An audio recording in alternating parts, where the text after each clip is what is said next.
In preparation for Danganronpa 2x2, I thought it'd be a nice refresher to talk about two important characters in the Danganronpa 2 universe, Hajime Hinata and Izuru Kamukura. The two halves of a whole, the light and the dark, two sides of the same coin, quite literally.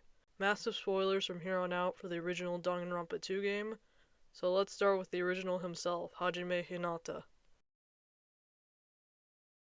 Hajime Hinata is the protagonist of Danganronpa 2. You as the player are introduced to him when you first start up the game, in a fashion reminiscent of the first game. You continue playing as him throughout the game, solve murders, get everyone's underwear, and oh shit, he's a remnant of despair, and even bigger shit, he's the big bad. Pause. Let's do a quick rewind here. In Danganronpa 3 Despair Arc, which serves as a prequel to the second game, Hajime is shown as a reserve course student. As revealed in the game itself by Komaeda himself, Hajime was never in the main course. The reserve course is essentially a way for the school to get rich parents to pay more money to fund their illegal activities and make the kids feel special, no talent required. Hajime is shown as not having any friends, except Chiaki Nanami, the ultimate gamer, and is discontent with being in the reserve course. This deep insecurity of being talentless pushes him to participate in the Izuru Kamukura project to create the perfect being with all talents, the ultimate hope, so to speak. Despite Chiaki and Yukizome's efforts to convince Hajime that he's okay on his own, he gets into a fight with this dick security guard that triggers his insecurities and that convinces him to go through with the project. Sadly, he doesn't realize what the doctors will do to him, nor to his parents, and he's marked as expelled and kept under hospital life for 6 months to be experimented on. Yeah, it's messed up. But we'll talk about Kamakura later. Anyway, back to where we left off. Hajime understandably has a mental breakdown when Junko reveals that he is, in fact, Izuru Kamukura, who to their knowledge worked next to Junko and caused the massacre in the Bloody Room, and possibly more during the tragedy.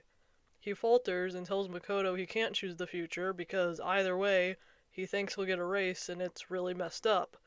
He really is just a kid who got forced into the situation.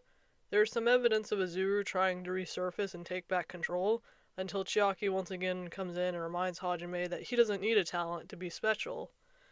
This causes his awakened form where he chooses the future, despite knowing this may cause his and the others' erasement.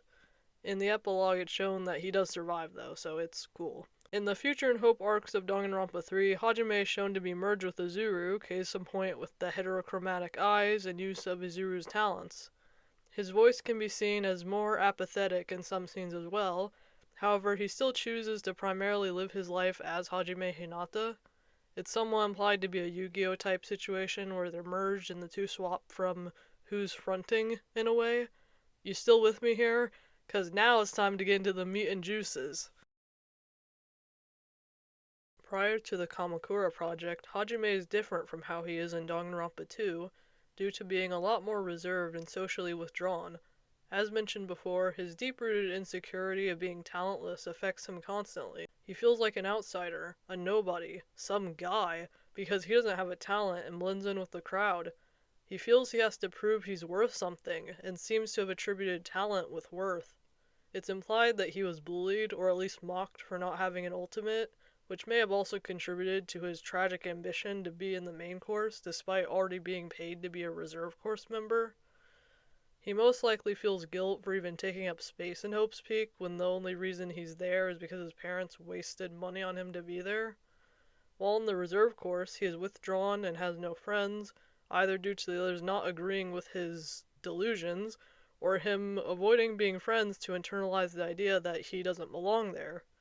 He wants so badly to fit into the main course, and I don't really need to explain why the need to conform is not healthy. This low self-esteem, self-loathing, and desperation to prove himself leads to wild overcompensation, such as with having a somewhat aggressive exterior, putting up a fight when he knows he can't win, having somewhat internalized toxic masculinity, and convincing himself to go through with the Kamakura project to feel he can be worthy of Chiaki's friendship. Hajime's tragic flaw is his insecurity, and this internal conflict of what he wants versus his misbelief of himself and his fear of always being perceived as a talentless reserve corps member pushes him to go through with the project. Perhaps his fatal flaw may also be hubris, otherwise known as overestimated pride in oneself, which, according to Uncle Iroh, pride is not the opposite of shame, but its source. Also, side note, while this is completely a personal headcanon, I think the idea of Hajime being trans makes so much sense here, what with the internalized masculinity and stuff, but whatever. I wonder if Hajime's pride prevented him from reaching out more for help, or if he subconsciously felt he didn't deserve help and could figure it out by himself. While in the simulation, in Danganronpa 2, Hajime demonstrates his more heroic traits. Despite the pressures of being in a killing game, he makes an effort to believe in everyone and get to know people, even the weird ones. He still gets frustrated with them easily, but to be fair, anyone would in his shoes. The thing is, Hajime is so much more than some typical tsundere or everyman guy. He's logical. He doesn't like not knowing the answer to things. He's full of restless energy and likes to do stuff to occupy himself. He has masculinity issues. He'd rather follow than lead, but he's always willing to step up if needed, and is a great leader. He wants to believe in everyone, but is still willing to make the tough calls. He's steadfast, ambitious to a fault. He admits his wrongs after crash outs, which not many other characters do. Seriously, I cannot think of many other characters who feel bad after going a little cuckoo. He's genuinely kind. He's honestly opposite to 𝔫𝔦𝔱𝔢𝔬𝔰𝔱𝔢𝔯 in the sense that he has a prickly exterior but is sweet on the inside, but 𝔫𝔦𝔱𝔢𝔬𝔰𝔱𝔢𝔯 acts sweet on the outside but is a mess on the inside. He's ambiverted. He adjusts his personality based on who he hangs out with. 𝔫𝔦𝔱𝔬𝔰𝔱𝔢𝔯 and Fuyuhiko imply that he is calming to be around, with them giving names like the ultimate serenity and stuff like that. And considering how understanding he is to that cast, he really is kind. I mean, not everyone can be Makoto or Shuichi or Kaede level kind. The fact that Hajime really tries his best almost makes it better. Kind people are not to be messed with. It reminds me of a saying I found on Pinterest about how kind people are some of the strongest people out there because of how much of an effort it takes. I feel like people often overlook just how empathetic of a person Hajime is. Like, yeah, he's snarkier than the other protagonists, but he's not some tsundere because of that. His short-tempered responses are usually understandable given what he's going through constantly, and his crash out at the last trial is so realistic and literally anyone would do the same. That duality with Makoto being the ultimate hope and Hajime being a normal guy and a realist and deeply insecure is interesting. Anyway, Hajime really goes to all the effort to understand everyone, even those who annoy him or scare him at first. And honestly, it's the actions that count. I mean, his free time events with 𝔫𝔦𝔱𝔬𝔰𝔱𝔢𝔯 imply that despite how weirded out he is by the guy at times, he keeps being drawn to him and at least tries to give him a chance when everyone else either hates him or isolates him. Another example is with Kuzuryu's sister, who was a total whack job, but he still empathized with how badly she wanted to be in the main course and chose to try and stop her from making the conflict worse. There's still a lingering need for him to conform with the other ultimates, and an unconscious sense of inferiority that he can't quite place. His insecurities are triggered further when 𝔫𝔦𝔱𝔬𝔰𝔱𝔢𝔯 learns the truth about him being in the reserve course, and Kazuichi accuses him of being a traitor. These feelings are suppressed for the sake of survival, but they inevitably come back up regularly after 𝔫𝔦𝔱𝔬𝔰𝔱𝔢𝔯's death. As much as I'd love to talk about his complex and potentially romantic relationship with 𝔫𝔦𝔱𝔬𝔰𝔱𝔢𝔯, that deserves a whole other video on its own. Mentally, things get worse for the poor guy, especially when Chiaki's revealed to be the traitor and then gets executed, and this hurts worse for him since they legitimately used to be friends, even though he doesn't remember it. But I imagine that's why he reacted more strongly to her execution compared to the others.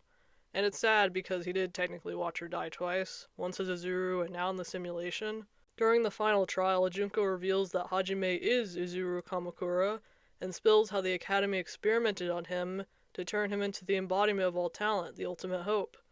However, she does lie here and say that Izuru killed the 13 council members when they really killed one another. She even reveals that Izuru was the one who uploaded her into the program. She tries to persuade them to choose graduate to let her out, while Makoto is trying to tell him not to.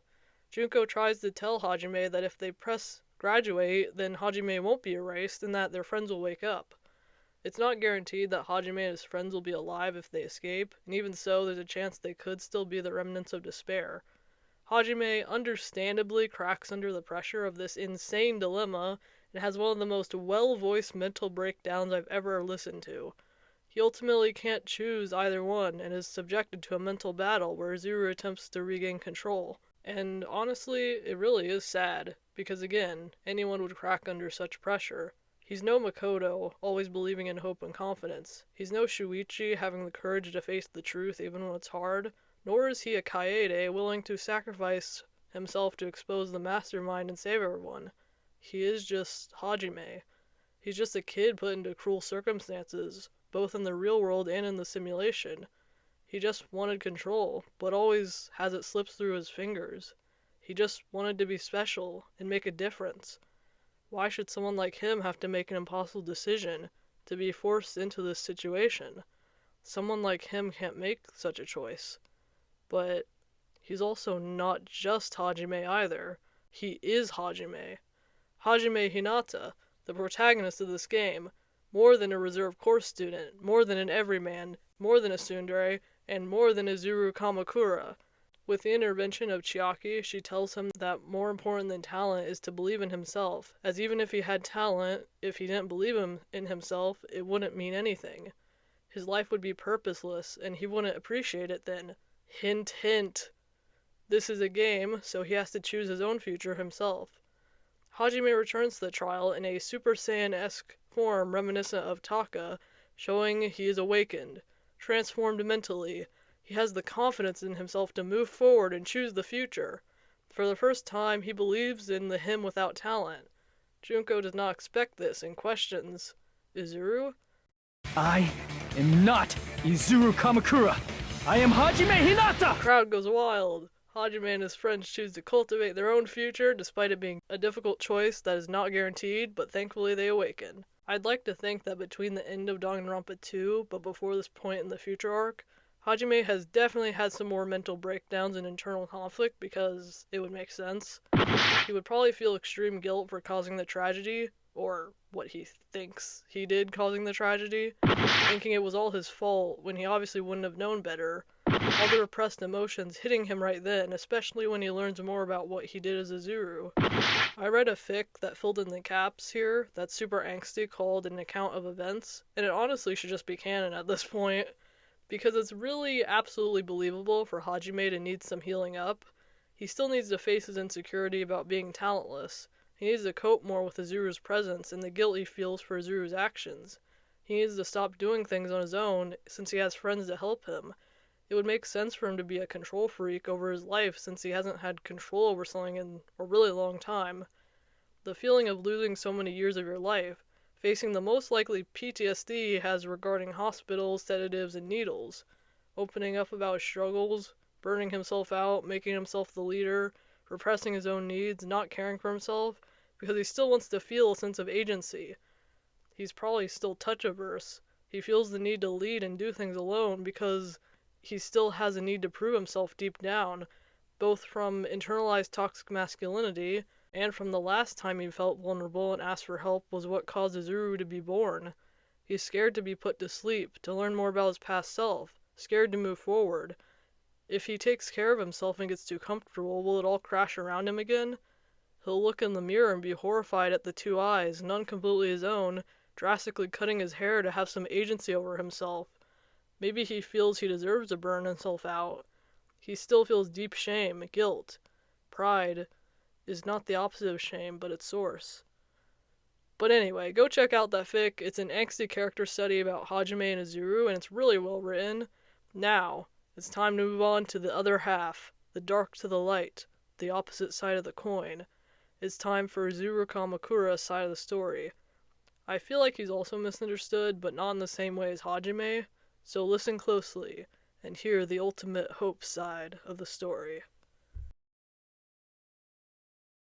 Izuru Kamukura was created by the Kamukura Project, named after the founder of Hope's Peak, ironically enough. The goal of this project was to create the ultimate superhuman, who would have every talent in existence, and most importantly be the ultimate hope. He was created through inhumane experimentation on the body of Hajime Hinata, whose memories and consciousness were pushed to the deepest recesses of his mind to make way for Izuru's abundance of talent.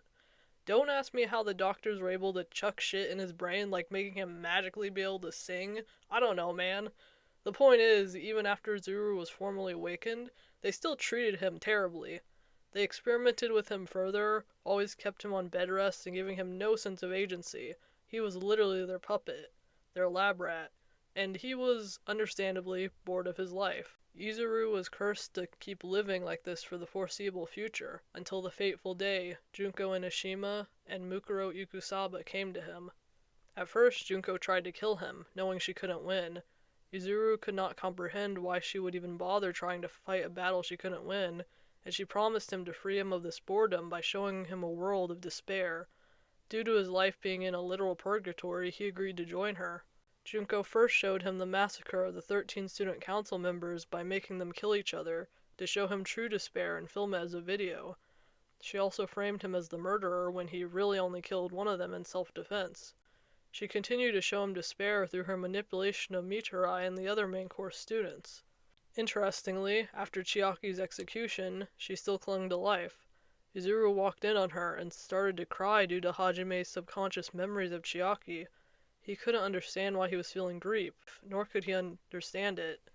He didn't understand how Chiaki knew his former name, and told her that Hajime had been erased. Chiaki begged him for another chance to play again, not wanting to die, and perhaps deep down, Izuru's next actions were sealed then. He held on to Chiaki's hair clip for reasons unknown to himself, and proceeded to abandon Junko, claiming that he wanted to test whether or not hope was more interesting and unpredictable than despair. Whether he realized it or not, he probably inserted Junko into the simulation not with malicious intent. It was to give Chiaki another chance at life, to see her again, and deep down he understood that he may not come out of it the same person. In the prologue where he talks to Komaeda, after everyone's memories had been erased, and Izuru claims that he may not come out the same, and the same he does not. Izuru Kamukura's personality is vastly different from his originators. One of his most prominent traits is his chronic boredom. Much like with Hajime, his characterization is oversimplified, but instead of being a tsundere, it's to just being bored all the time, when there is more to it than that. You should consider, why is he bored all the time? Boredom to Izuru is likely either A, because the doctors programmed him to be devoid of emotion, so it would be easier to be the master of all talents, which is incredibly messed up, and or B, because of extreme apathy / emotional numbness due to the trauma of his creation and what follows. It should be noted that boredom is also a manifestation of depression / emotional numbness, loneliness, and or lack of purpose in life, and not knowing what to do, which is rather telling. I remember a time in my life when I was bored every day because I didn't have a purpose in life and didn't know what to do. Interestingly, Junko is another character who expresses excessive boredom, but her boredom could be attributed to despair or her own insanity, while Izuru's is far more complex. Because he doesn't really understand how emotions can manifest in other ways, he claims he's bored when it probably means other things he can't articulate. Izuru derives pleasure in things he cannot predict, that aren't boring, such as the rocking of the boat in the prologue, which makes sense since he knows everything and feels apathetic. Due to his highly analytical mind, he can predict situations easily, which probably gives him a sense of isolation. As they say, it's lonely at the top. Izuru can be best understood as a blank slate. He only joined Junko because he otherwise would have been in a purgatory of being malpracticed by doctors. He eventually grows to dislike her, most likely due to her unwanted advances and recognizing that despair is boring, and probably because of her causing Chiaki's death, whether he realizes it or not. He never fully agreed with despair, always remaining neutral during the tragedy. He was never officially the leader of the remnants either. It was a role forced onto him or assumed due to him being Junko's favorite. Izuru, despite being the secondary antagonist of Danganronpa 2, really served as more of an anti-hero than anything else. He's not cruel for the sake of being cruel, he is just generally apathetic. The things he does are out of logic and wanting to find some sense of unpredictability and passion in his boring life. The sad thing is, Izuru both knows everything and nothing. He has every talent in the world and can do anything perfectly with cold, calculating precision, yet cannot comprehend the significance of it. For instance, he could, in theory, write a poem that could bring someone to tears and objectively be well written, but he himself would feel nothing and not understand the nuances. He doesn't understand human emotions and feels devoid of it himself. Izuru's life is ironic. He is the embodiment of hope, yet doesn't feel it himself. He originally never had talent. It was given to him against his will. Much like with Hajime, the little agency and control he had was in his hair, but even that gets cut off later. He chooses to dress more formally, whether it's because he's a perfectionist by nature, or to show dominance and authority, I'm not sure. It's rather sad, because while Hajime can choose the future, because Izuru is created from him, he doesn't really have much of a say. He didn't even know Hajime existed for a while, and he doesn't even understand emotion enough to want to make a change in his boring life. Izuru is made out to be the villain by everyone, even his originator, when all he wanted was a fulfilling life, one without boredom. That's literally it. He never wanted world dominance, despair, or anything remotely evil. He just didn't want to live a life in purgatory. But because of tragic circumstances and being literally programmed to be emotionless, he has little agency over himself, and he's always controlled by someone, whether it's the doctors, Junko, the Future Foundation, or even Hajime himself.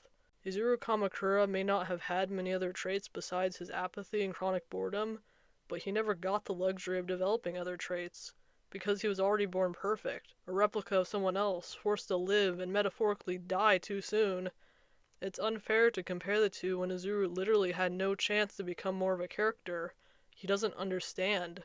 He's like a naive child and a jaded adult all at once, and it's messed up. He literally cannot comprehend the meaning to his existence or anything. And at the end of it all, people just fear him, blaming him for crimes he didn't even commit and only want to talk to Hajime. If he did feel emotions, or in the rare cases when he does feel emotions, it's never happy ones. And maybe that's why he wanted to give Hope a chance so bad he'd defy Junko, the only person who even saved his life, even if it was for twisted reasons. He literally had no one. At least Hajime had Chiaki and 𝔫𝔸𝔬𝔰𝔱𝔢𝔯 and his parents. Everyone hated and feared Izuru, and he can't articulate why he would probably feel upset about people hating him and having no control over his own body, since Hajime is the one in control most of the time. Nobody really understands him. You all, as individuals, do not understand him. Nobody does, not even himself. That's the real tragedy of Izuru Kamukura. This is the real him. While Hajime can take back his life and be his own person, Izuru literally cannot.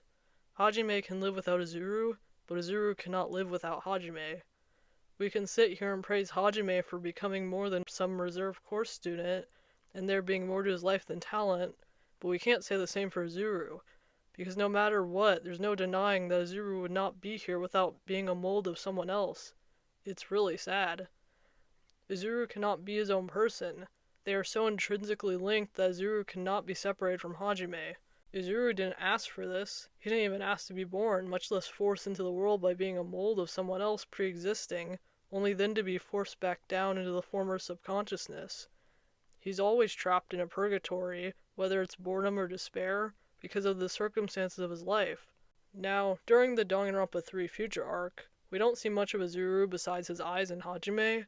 However, that fic I mentioned earlier fleshes out how he might have felt during the time, and how he and Hajime could learn to coexist. He tries so hard to have some sense of agency while accepting the fact that this guy he didn't even know existed is gonna have full control, knowing the others hate him, knowing he's a burden on all of them.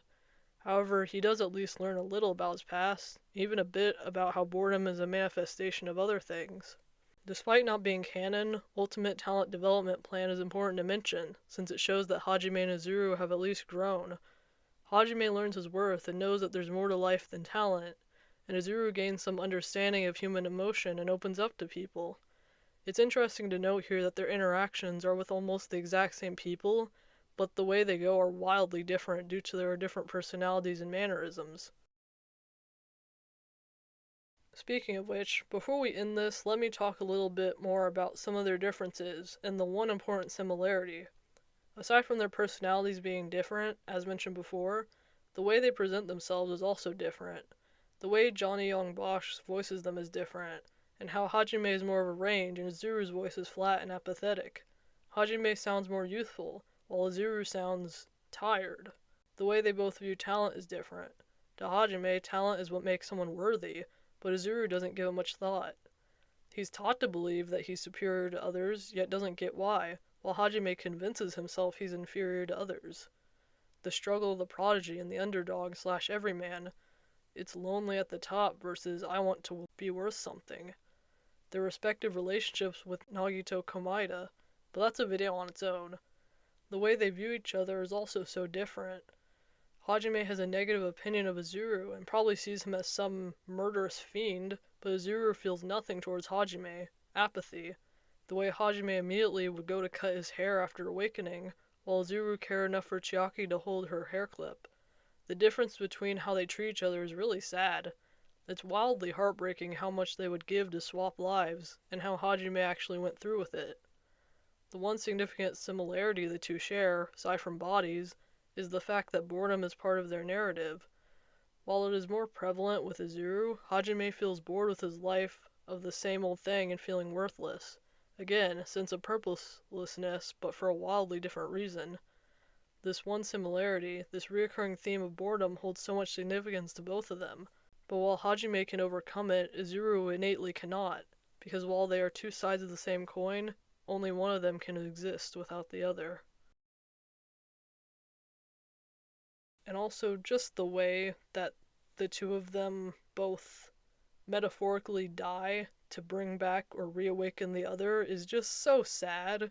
Both because you get so attached to both of them as characters, but it's like, because I feel so bad for Izuru for being secondary in control of the body and seeing him like metaphorically die to bring Hajime back. But at the same time, I wouldn't want their roles to be swapped because I would feel so bad for Hajime. But it's just, it's so sad either way. Just knowing how Hajime had to go through that to awaken Izuru, but how Izuru had to, go in the program knowing that he wouldn't make it out the same. It's so sad either way you look at it. I just love them both. If you somehow made it to the end, thank you. Just reading the script makes my head hurt from knowing how much editing I'm gonna have to do later. However, I want to do a serious character analysis for a really long time, because I get serious with this sort of thing. I have other docs with long analysis stuff too, but I stopped doing them for a while to focus more on creative writing, but this was fun. I love Hajime and Izuru's characters, and how they are as individuals, interact with the world differently, and I wanted to talk about this for a long time. As I said before, the best way to understand the situation is that they are the same person, but different characters. Thank you for listening.